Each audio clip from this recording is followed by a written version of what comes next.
कैसे मेरे भाई और बहनों, सब कुछ ठीक है ना। देखो, आज का वीडियो थोड़ा अलग होने वाला है।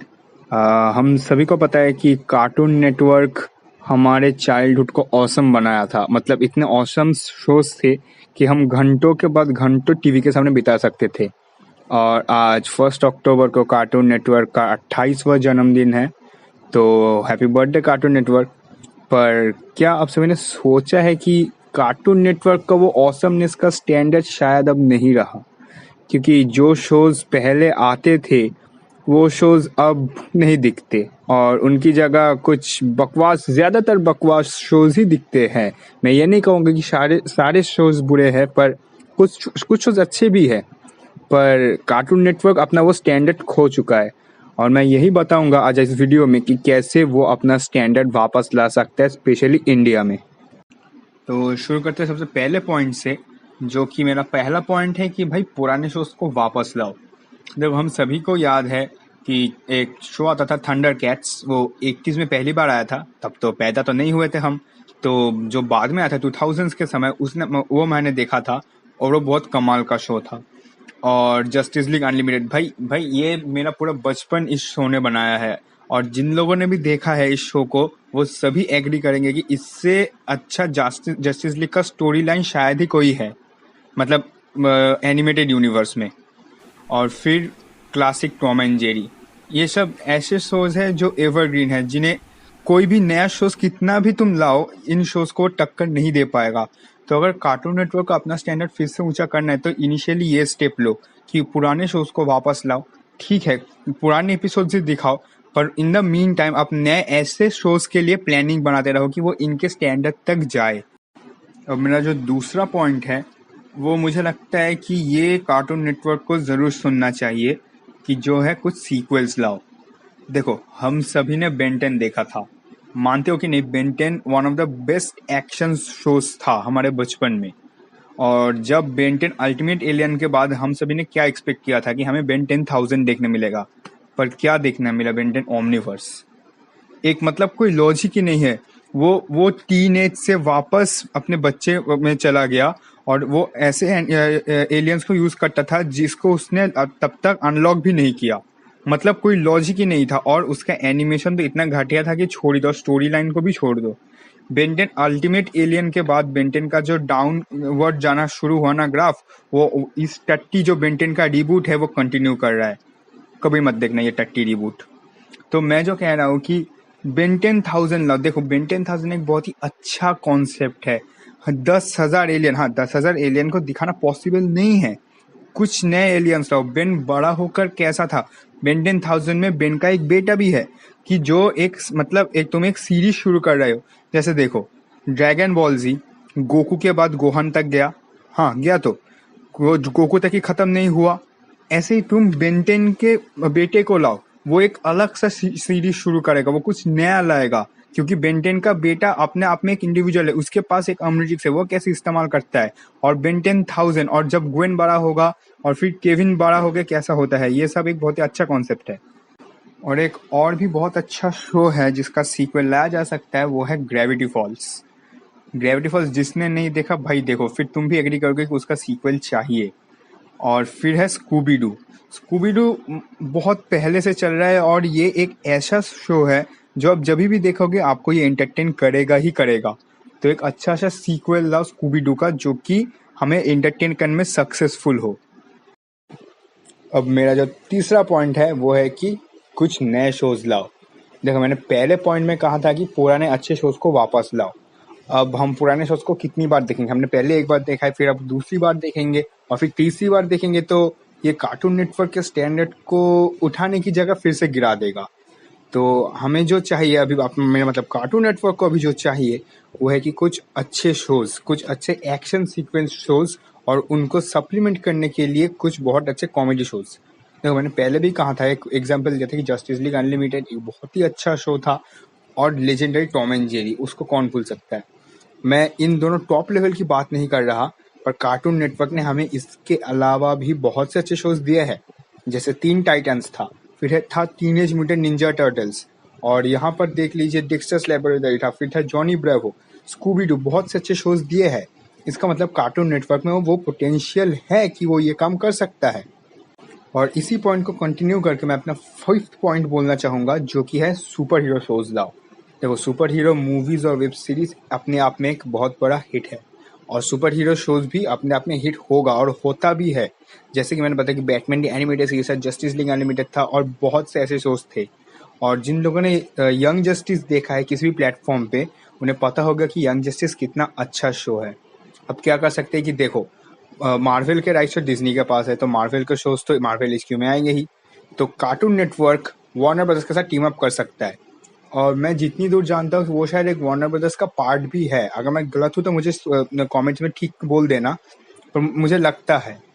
और अगर ऐसा हुआ तो कार्टून नेटवर्क के पास डीसी के शोज के सारे एक्सेस है।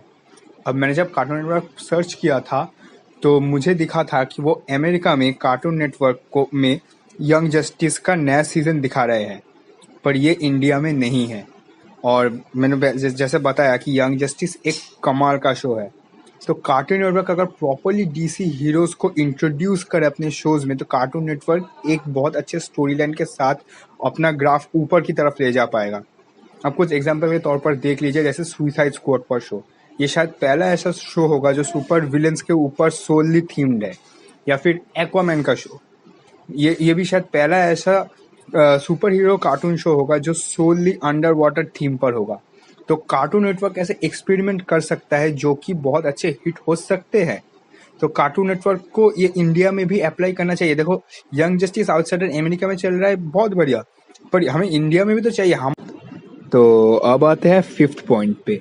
पीछे वाला 4th था, मैंने गिनती में थोड़ी गलती कर दी, कोई नहीं। तो 5th पॉइंट है कि भाई कुछ कूल क्रॉसओवर्स लाओ। देखो, बहुत ही अच्छे क्रॉसओवर्स पॉसिबल है।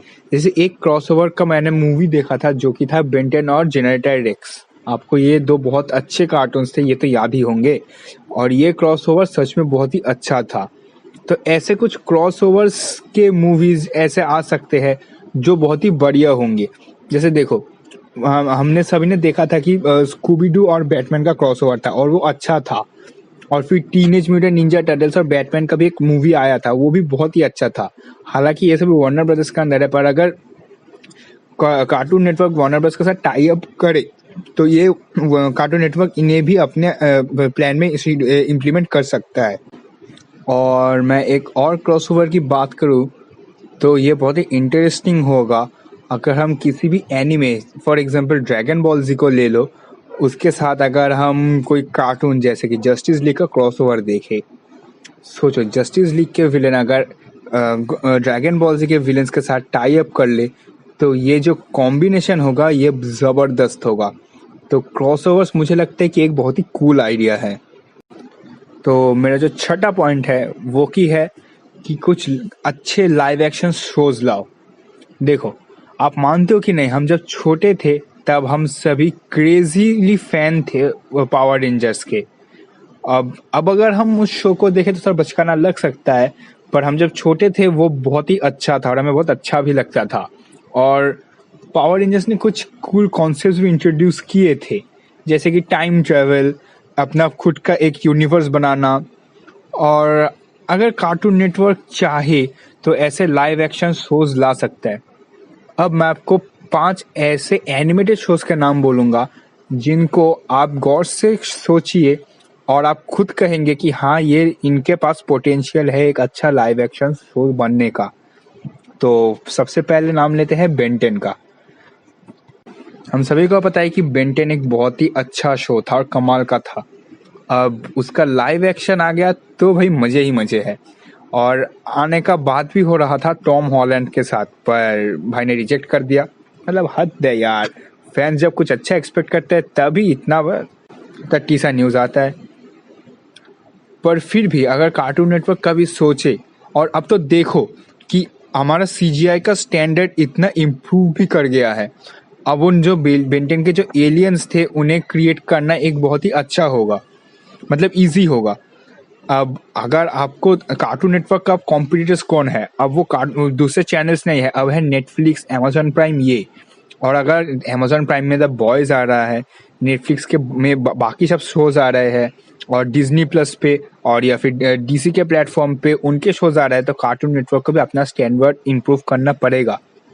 और पावर रेंजर्स की तरह इतने फ्रीक्वेंट एपिसोड्स नहीं, हो सकता है कि उन उन वेब सीरीज की तरह एक सीजन में 8 एपिसोड, पर ये भी अच्छा चलेगा।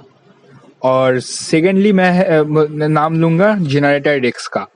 इसमें भी हेवी सीजीआई का यूज करना पड़ेगा, पर इसमें भी पोटेंशियल है एक बहुत ही अच्छा लाइव एक्शन शो बनने का। और थर्डली है थंडर कैट्स।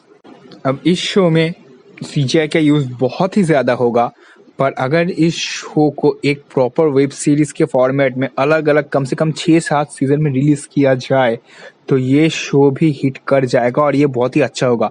क्योंकि ये टीनेजर्स हमारे जैसे लड़कों के लिए या फिर हमारे जैसे लड़की और लड़कों के लिए होगा। बच्चों के लिए एनिमेटेड शोज है, ये हमारे लिए होगा एक ग्रिपिंग स्टोरी लाइन के साथ। और फोर्थ है समुराई जैक। और फाइनली फिफ्थ है, क्योंकि मैंने सारे के सारे 4 एक्शन बेस्ड बोले, तो फिफ्थ है स्कूबी डू। अब देखो स्कूबी डू के मूवीज उतने अच्छे नहीं होते। मैंने जो स्कूब निकला था पिछले साल उसका बात मैं नहीं कर रहा, वो मैंने नहीं देखा, पर पिछले वाले जो लाइव एक्शन थे उतने अच्छे नहीं होते। क्यों नहीं होते? क्योंकि वो एक 3 घंटे के मूवी में बहुत सा स्टोरी कवर करने की कोशिश करते हैं। और अगर एक प्रॉपर सीरीज, मतलब समझ लो कि 6 एपिसोड में वो एक ही मिस्ट्री सॉल्व करते हैं, तो ये प्रॉपरली अनवील होगा। और हमें कुछ डिटेक्टिव स्किल्स या फिर जो एडवेंचर था स्कूबी डू का, वो जो एडवेंचर था वो हमें बहुत अच्छे से देखने मिलेगा।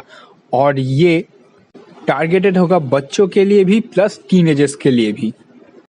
अब मेरा जो 7वां पॉइंट है वो की है भाई, एनीमे को वापस लाओ। देखो हम सभी को पता है कि कार्टून नेटवर्क का एक अलग ही स्टैंडर्ड था सिर्फ उसके एनीमे के लिए। जैसे पोकेमोन हो गया, बेब्लेड हो गया, ड्रैगन बॉल हो गया, अवतार द लास्ट बेंडर हो गया, और ये ऐसे कुछ शोज थे जो मैं रेगुलरली देखता था।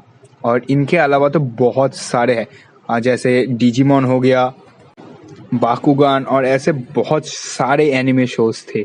और अगर एनिमेस को वापस लाया जाए तो ये एक बहुत ही अच्छा मार्केटिंग स्ट्रेटेजी होगा कार्टून नेटवर्क के लिए, और ये हम फैंस के लिए भी बहुत अच्छा होगा।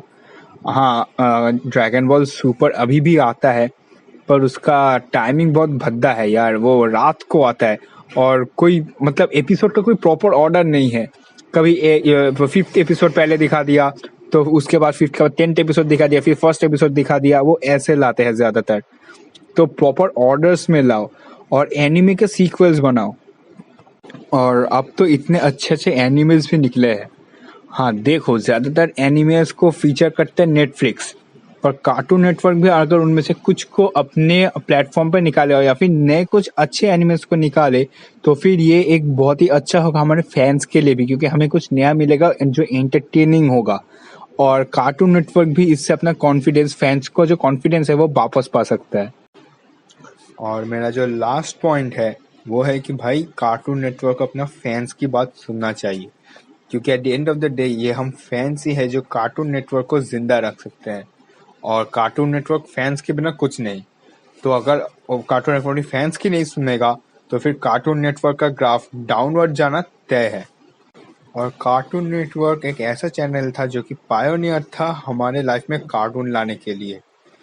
तो कार्टून नेटवर्क को इस तरह डाउनवर्ड जाते देखना हमारे लिए भी थोड़ा बहुत मुश्किल का बात है हजम करना।